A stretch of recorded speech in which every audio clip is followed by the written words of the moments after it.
Courtallam to Kerala போகிற வழியில் ஆரியங்காவு தாண்டி ஜட்டாயு அப்படின்ற ஒரு இடம் இருக்குங்க. இது கரெக்டாக குற்றாலத்துலேருந்து 77 கிலோமீட்டரில் இருக்குது. இந்த ஜடாயு அப்படின்ற இடம் வந்துட்டு ராமாயண கதையில் இடம்பெற்றிருக்கு. இது ஒரு குட்டி மலை மேலே இருக்குது. இந்த மலையை நம்ம ரீச் பண்ணுறதுக்கு படி வழியாகவும் போகலாம். இந்த படி வழியாக போகிறதுக்கு 325 ரூபா டிக்கெட் வாங்குகிறாங்க. ரோப் கார் வழியாகவும் போகலாம். ரோப் காரில் போகிறதுக்கு ஒரு ஆளுக்கு 555 ரூபா டிக்கெட் வாங்குகிறாங்க. ஜட்டாயுன்ற இடத்துல மேலே போய் நம்ம பார்த்தோம்னா அங்கே ஒரு கழுகு சிற்பம் இருக்குது. இதுக்கு ஒரு கதை இருக்குங்க.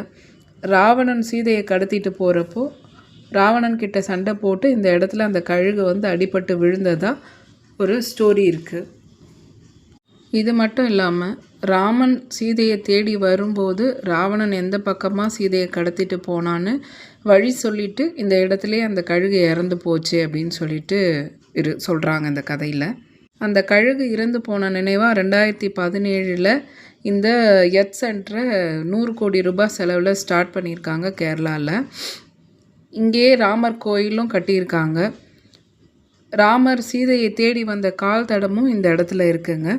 கேரளா வந்தீங்கனாலோ இல்லை குற்றாலம் போனீங்கனாலோ கண்டிப்பாக இந்த இடத்த மிஸ் பண்ணாமல் பார்த்துட்டு வாங்க.